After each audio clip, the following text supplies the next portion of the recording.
Okay, let's get started. So good morning, everybody, or good afternoon, good evening for some of you, depending where you are in the world. I'm really thrilled that so many of you are able to join us online today. So we're live here. This webinar is being recorded and we will send it to you after the presentation has ended, so you can use that as a reference point. For the next 20 minutes or so, I'm going to explain to you a little bit about KAUST and specifically the CEMSE division. And hopefully my colleague, Professor Khaled Salama, will join us at the end of the presentation to talk in a little bit more detail about the research opportunities that we have here at KAUST. So first of all, my name is Rosemary and I am the student recruitment specialist for the CEMSE division. I'm not originally from Saudi Arabia. In fact, like a lot of people that live at KAUST, I'm an expatriate and I came to Saudi Arabia from the UK, from England, and I've lived here for around 7 years, and I'm a very active person. I enjoy playing golf. I like diving. I like to go out on my bicycle. And one of the things that I really want you to take away from this presentation is that KAUST is a place which is full of opportunities, not just opportunities, of course, scientifically and in terms of your research, but also in terms of a place to live. And it's an enabling place that allows you to live a very enriching life. So I want you to keep that in your mind as we go through the slides. So let me tell you a little bit about KAUST. KAUST was a dream that was born from the late King Abdullah. And many, many years ago, Saudi Arabia was the home of science and technology. In fact, many of our scientific words come from Arabic, algebra, for example. And it was the king's dream to recreate what was called the House of Wisdom. And he wanted KAUST to be a new centre of scientific excellence that would serve the local community of the people in Saudi Arabia, but also the region, and more widely speaking, the world. He wanted KAUST to be a centre of excellence for the entire world.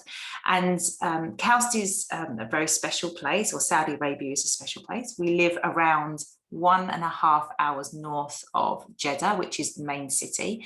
And like any major city around the world, you can expect to find really good restaurants there.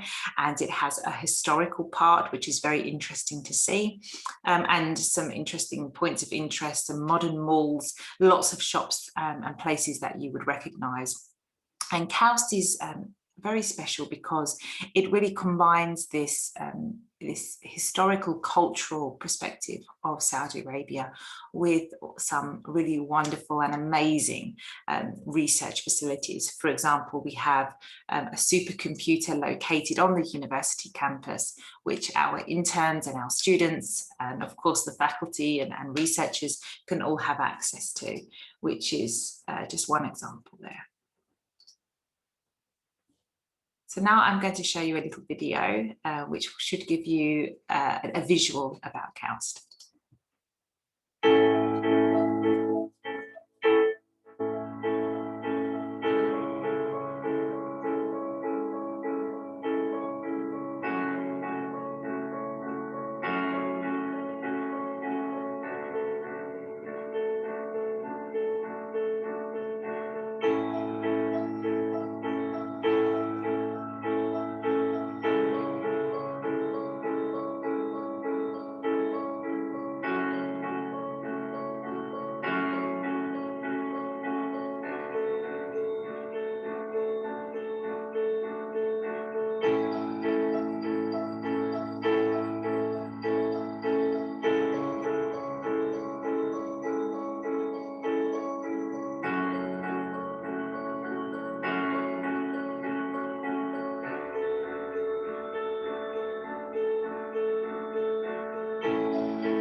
One of the things which I think you'll notice about that video, and what I hope it shows you, is that KAUST is really a small city.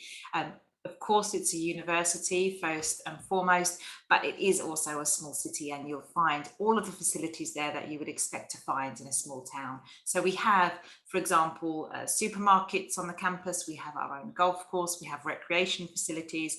And what's really great at KAUST is that every student that comes to join us is guaranteed student accommodation and housing. And this is normally in a private bedroom in a shared unit of 1 or 2 people, other people. So you're guaranteed accommodation on the university campus, and also this accommodation is free of charge.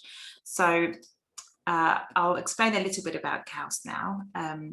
KAUST is an international university, so we have over 100 nationalities represented on the university campus, and we're what's called a merit-based institution. So this means that we look at a number of different factors when we're assessing your suitability to join the university, and we take you based on your merit. So this means we're looking at things like your GPA, we're looking at your transcripts, we're looking at your capabilities to undertake research at a high level. And we don't discriminate based on any other factors other than your whether we're merit-based. At KAUST, we have 3 types of degrees. We are a graduate university, so we only have masters and PhD. We don't do any undergraduate courses at all. In fact, the only undergraduates that we have on the campus are normally internship students who are currently studying in another university and want to come and undertake a research internship with us on the campus. At KAUST, English is the language of instruction, so everybody that you meet who's working in the scientific community will be speaking in English. Although if you are interested in learning Arabic, you can do that. A lot of our international students particularly take an interest in learning the language of Saudi Arabia, which is Arabic. But KAUST is an English-speaking institution. And in order to join us at KAUST, you do need to have a minimum level of English in order to be admitted to the university. But what is really special about KAUST is we have what's called the KAUST Fellowship, and we're a privately funded institution. So this means that all of our admitted students are guaranteed to receive the KAUST Fellowship. You don't have to apply separately for a scholarship in order to fund your studies at KAUST. If you are successful in the admissions process, you will be awarded the fellowship. So every student gets this. And it's a very generous and quite a competitive fellowship. It means that our students receive free tuition, so they don't have to pay any tuition fees for both the master's and also the PhD. And our students are given a stipend, which is basically a living allowance to help support you throughout your studies. This is also true for the master's and for the PhD. There's a range that students are allocated, and this depends on whether you're joining for the master's or the PhD. Once you have passed your what we call the qualifying exams inside the PhD, then you can normally move up to the higher end of this stipend. In terms of our housing, it's free. Like I explained, you will be given a private room in a shared unit. The exception to that is some of our PhD students, master's students are coming with families, and in which case there may be a subsidy that you have to pay in order to have a different type of house, because you wouldn't be living in normal student dorms, as it were. And in terms of our medical and dental coverage, we have, all students are given insurance coverage, and we have on the campus a medical clinic called the KAUST Medical Centre. So if for any reason you did need to see a doctor or a dentist, there is healthcare provided there. And all of our students are given relocation support. Everybody that comes to KAUST, actually, from anywhere in the world, are given the support they need in order to actually arrive on the university campus. So this means we help you with things like the visa process. We will book your flights for you, and there is an advisor there who you'll be able to talk to about your questions of relocating to KAUST. And one of the newest things that we have at the moment at KAUST is called the Al-Khwarizmi Doctoral Fellowship. And this is a specific call for students from Europe in collaboration with the National Science Foundation. So if you are studying in areas related to science, technology, engineering, mathematics, and this is true for all three of our academic divisions at KAUST, you can apply for the Al-Khwarizmi Fellowship. For 2021, this obviously the deadline has already passed, but we're hoping that this will run again next year. So if you are from Europe and you are looking at these areas, do have a look at the Al-Khwarizmi Doctoral Fellowship, because this has a generous stipend of $38,000 a year. And I believe you're also given some research funding for your research as well on top of your stipend.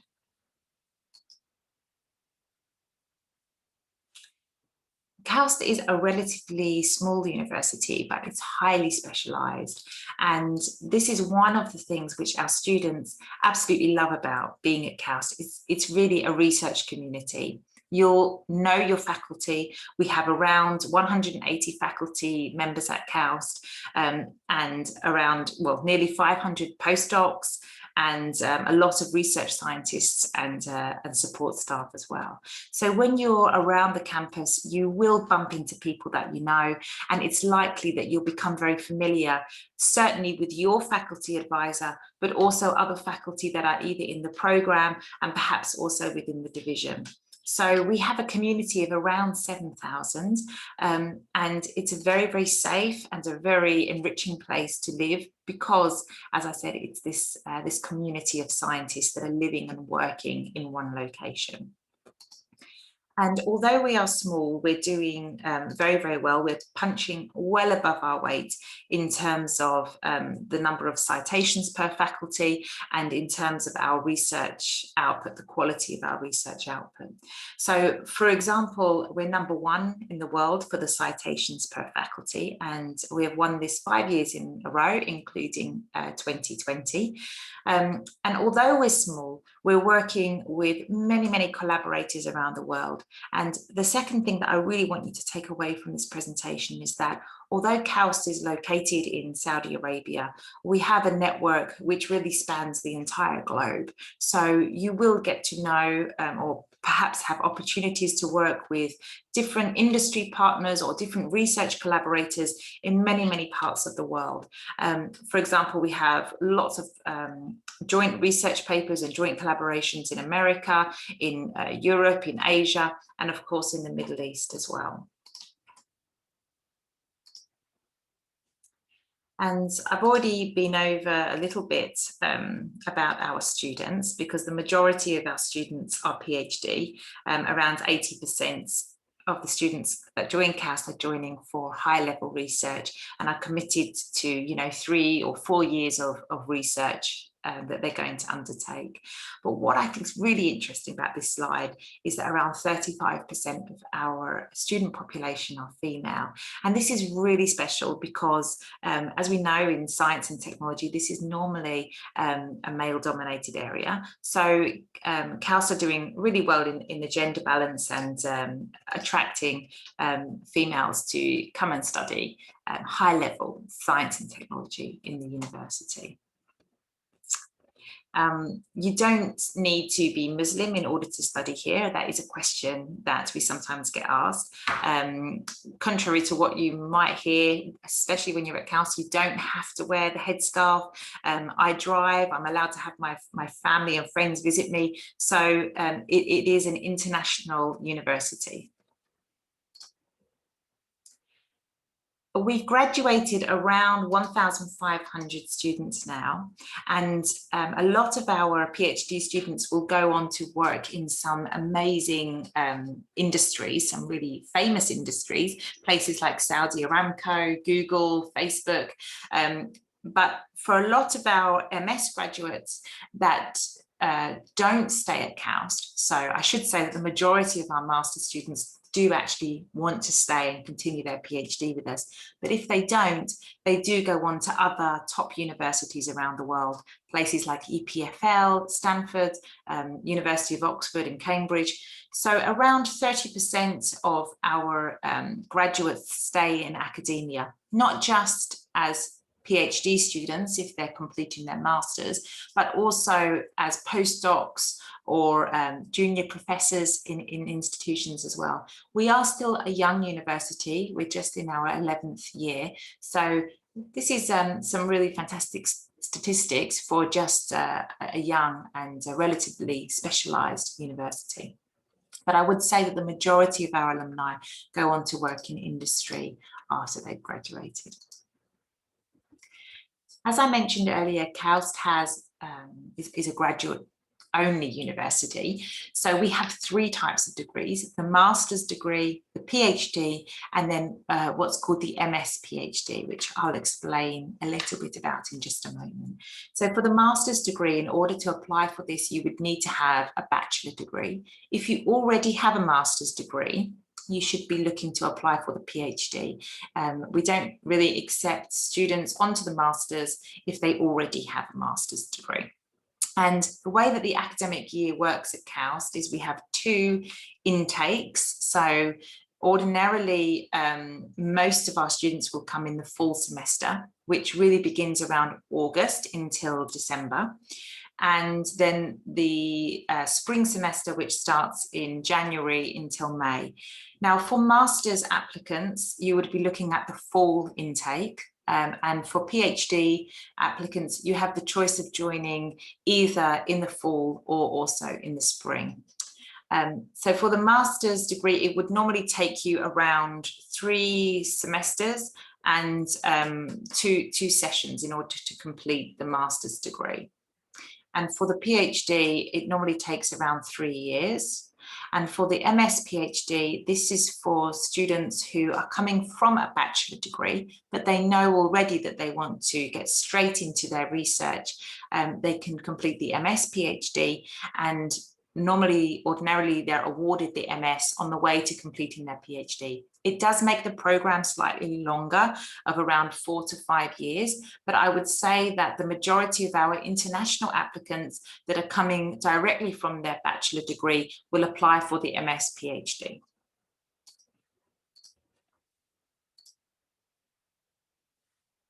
So at KAUST, we have 3 academic divisions. The BESI division, which is looking at things like bioscience and bioengineering. And if anybody wants to find out more about the other 2 divisions, I can, at the end, put you in touch with our contacts there. The physical sciences and engineering division is looking at things like mechanical engineering, earth science, chemical science, applied physics. And within the CEMSE division, which is the division that we're here to talk about, we are looking at things like applied mathematics and computational science, computer science, electrical and computer engineering, and statistics. And I'm going to explain a little bit about each of those programs in just a moment. So first of all, KAUST has a number of research centres. And at CEMSE, I would say there are 3 main or 3 specialised research centres that we are particularly affiliated with. And the first one is the ECRC, which is the Extreme Computing Research Centre. And this is looking at things like computational simulations, which can be used in obviously all types of scientific discovery. Specifically, we look at things like climate modelling or big data. And yeah, we have the KAUST supercomputer, which we call Shaheen, which is one of the top-ranked supercomputers in the world. The organizational research centres, the idea of these is really to drive research to new frontiers. And the way that we're doing that is bringing together, or collectively bringing together, great minds of people from lots of different disciplines. So within, for example, the CBRC, which is the Computational Biology Research Centre, we may have experts in biology and computer science, and also a lot of faculty that are really working in in a way, in a multidisciplinary way, where perhaps they have a background in both biology and computer science, and they can do some very interesting things, like they've been looking at decoding the human genome in order to identify predisposition to disease, which is obviously some very interesting work there. And then within the VCC, which is the Visual Computing Research Centre, a lot of our faculty are working on developing, well, I mean, visual computing is an enabling device that allows for a range of applications that can be used for example, unmanned vehicles. It can be used in entertainment, in medicine. Most recently, the VCC has appeared in a lot of the news because they were able to do some nano visualizations of the COVID-19 virus. So if you have a look on our website, you'll be able to find some really interesting information about that as well. So as well as the research centres, we also have what are called the core labs. And the idea of these is to deliver research support and training to the faculty, but also to students and also our partners around the world. And there are around 10 core labs, but I would say the most interesting ones are the nanofabrication lab, the core workshops, the supercomputing core lab, and the visualization core lab. And the supercomputer and the visualization ones, we've covered a little bit about that, but within nanofabrication, this core lab is really looking at the fabrication and the characterization of nanomaterials and nanoscale devices. So you can do things like etching and lithography. You can work on thin films, all of those within the nanofabrication core lab. And within the workshops, again, we specialize in all sorts of development, things to do with 3D printing, glass blowing. They do things with electronics and woodworking and metrology as well. So hopefully you're beginning to build a picture in your mind of all the opportunities that KAUST has available in terms of the science and the practical side of technology development as well. So let's get into a little bit more detail about the CEMSE division specifically, what we're here to talk about. Within CEMSE, which is one of the 3 divisions at KAUST, we have around 380 students in the whole division and just over 60 core members. It's really difficult for us to go into a lot of detail about each of the research areas of those faculty. So I'm going to try in a moment just to give you an overview. But within AMCS, we're looking at things like, stochastic numerics. We have partial differential equations. And within CS, we're looking at things like AI, visual computing. Within EE, it's integrated circuits and power systems.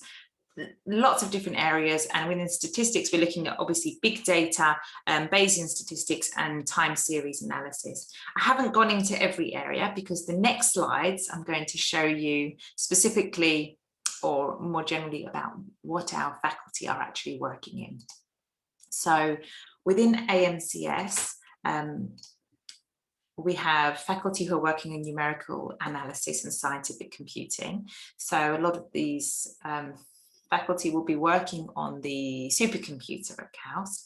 And one of the things, as I go through these slides, I think you'll begin to understand is that most of our faculty have either studied in the US or Europe, or they were teaching in the US or Europe before they came to KAUST.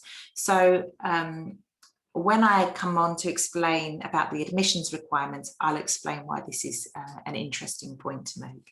So numerical analysis and scientific computing, we have faculty working in partial differential equations, applied probability and uncertainty quantification, applied geometry, mathematical modeling.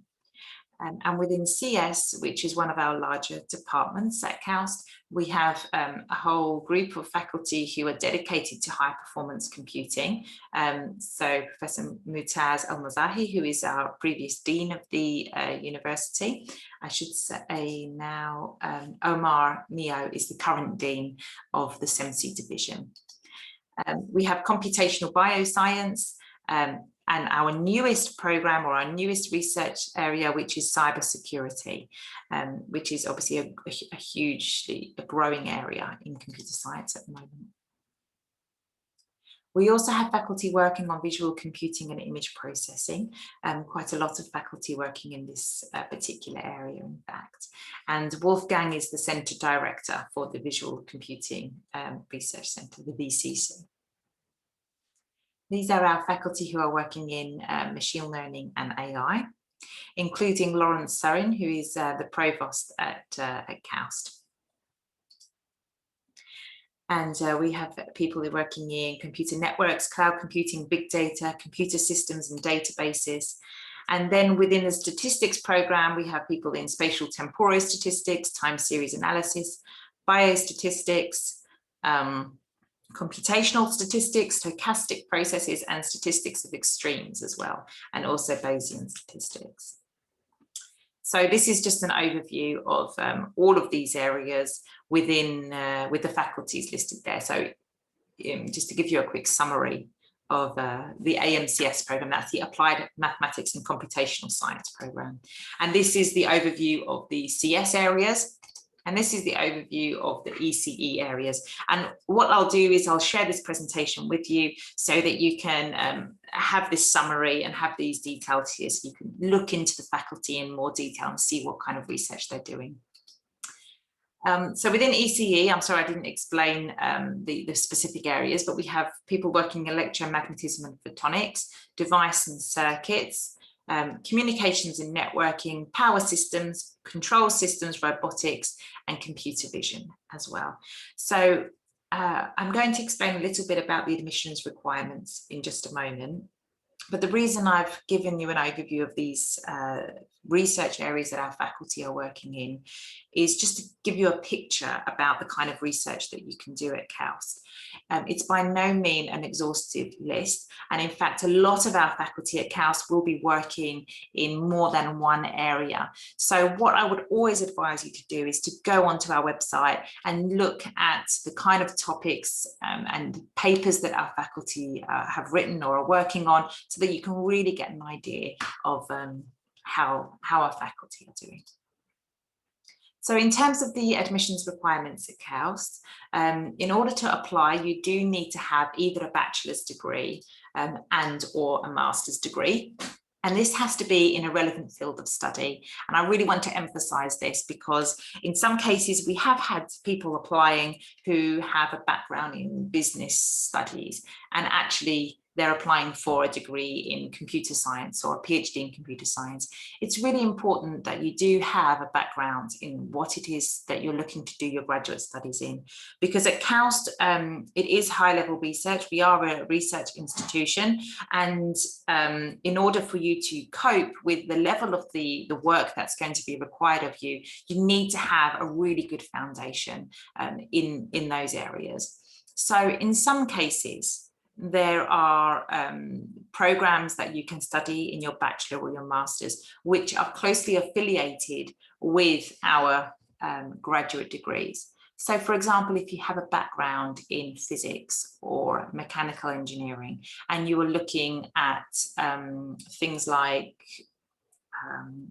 electrical and computer engineering or photonics, then you may find that that background is suitable in order to pursue your master's or your PhD at KAUST. But generally, if you're applying for computer science, you should have a background in computer science. You also, when you apply, you need to provide a statement of purpose in a CV. The statement of purpose should outline your motivations for wanting to study the course, why you're interested in this program. And the CV, at this point, I hope you all know what a CV is, but it should just be a summary of your background. And I would advise that not to be more than 2 pages long. Sometimes we do have CVs that are 8 or 9 pages, and it's just too much. It should just be a summary about your education, what you've studied, and the key highlights of you and the kind of work that you've done. When you submit the application, you'll be asked to supply university transcripts from all of the universities or the institutions that you've attended. So this means if you have studied a bachelor degree, and a master's degree, you need to supply the transcripts for both of those institutions, and those transcripts should also be in English, and they will have to be formally translated if they're not already in English. This is really just a guideline of the GPA. I don't want anybody here to fixate or think too much about the GPA. When you're asked to submit the application, you will give the original grades. So if you're studying, for example, in an IIT in India, you need to provide the percentage grade, whether it's 90% or 80%. Or if you're studying in the UK, you just need to say if it's a first class degree or a 2-1, you don't need to worry about GPA. We work on GPA, we do the conversions, and this is just an indication of the kind of students that we're looking for. The minimum GPA, or the average I should say, is normally 3.5 and above on a 4.0 scale. So if you are in the US or you're working on a GPA scale, it's probably going to make a bit more sense to you. In terms of the English language requirements, every student that's admitted to KAUST has to have some proof of their English language skills. Now, this can either be if you're a native speaker from and you have studied in places like Australia, New Zealand, England, the UK, or North America, then you'll be exempt from having to provide a TOEFL or an IELTS score. But if you have not studied in one of those countries for your previous or for an institution that's located in those places, then you do need to provide proof of your English. I believe that because of the pandemic recently, they have started accepting the online versions of, I think, Duolingo as well, but we can clarify that with the admissions office by email if you want to check exactly which qualification they will accept.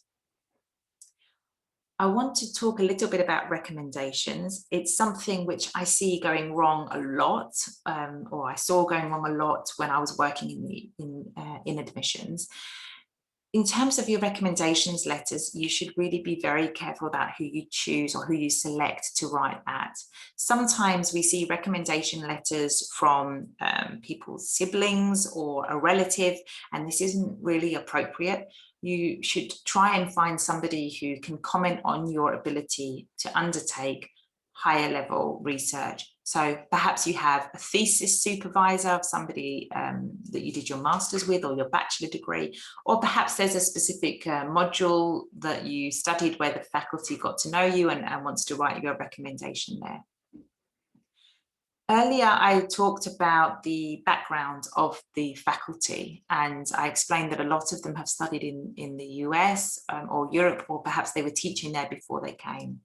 And this is relevant because the GRE is the graduate record exam, which is very familiar to our faculty. It's not compulsory to submit the results of this. You don't have to sit this exam, but if you have sat the exam because you are applying to other institutions in the US specifically, then it's strongly recommended that you provide those results to us as well.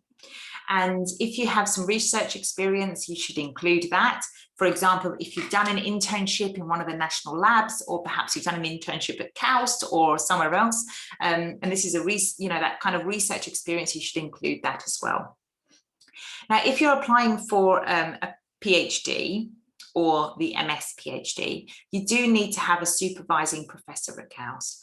So there are two ways that you can approach this. The first is that perhaps you have already had some interaction with a faculty member here.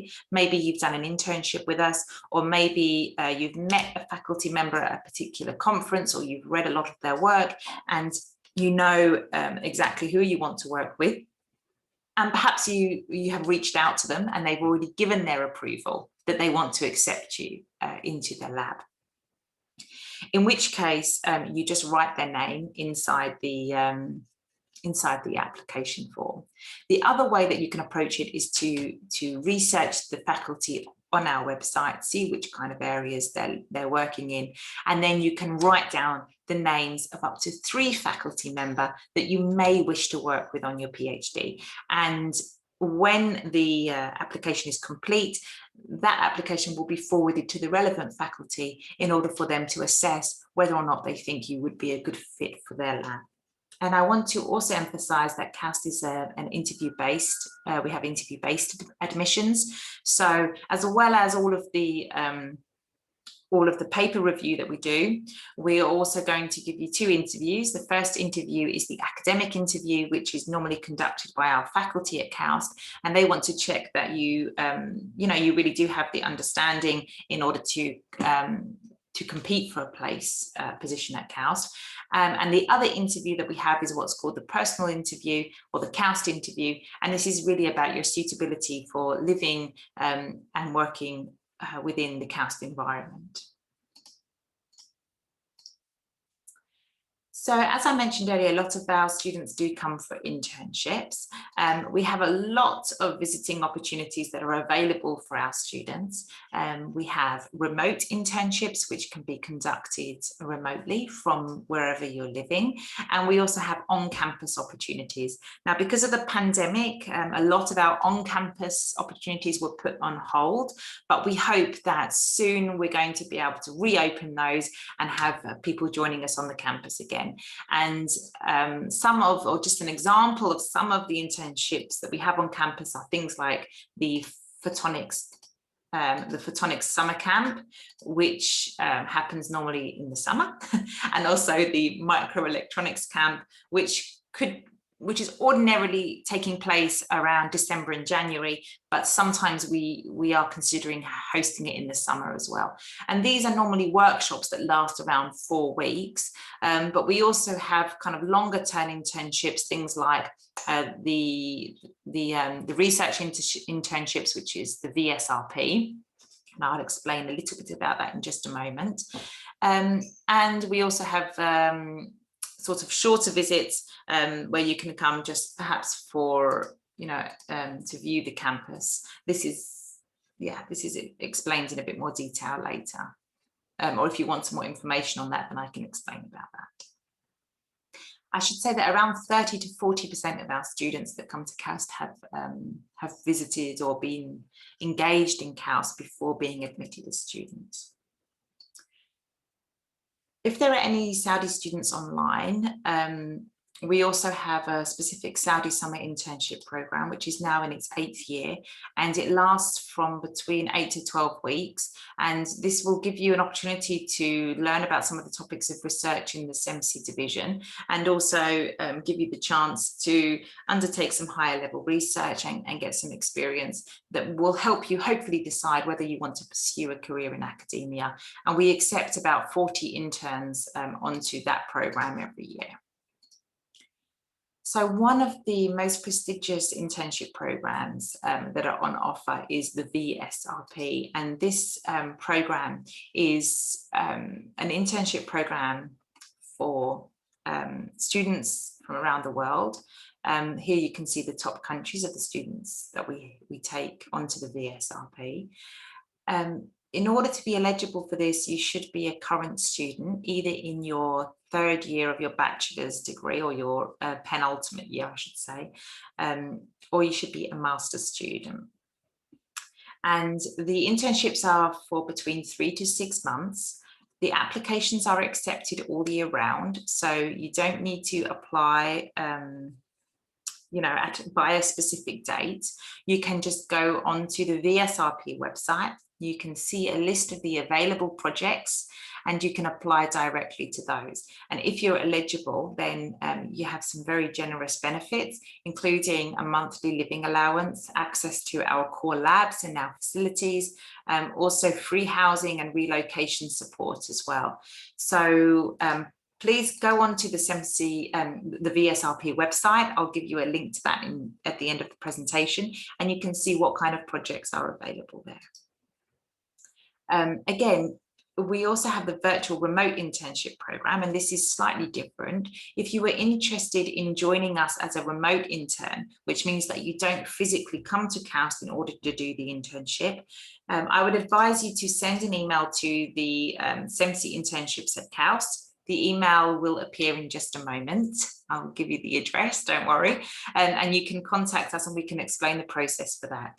The difference between the remote internship and the VSRP is that with the VSRP, you have a specific project that you apply to online. And within the remote internship program, it's really a discussion between you and the faculty to see whether or not the project that you're going to work on is conducive to a remote environment. Can you actually complete this internship without being physically present on the university campus? So not all of our internships that are available on campus are available remotely. There is a difference between those.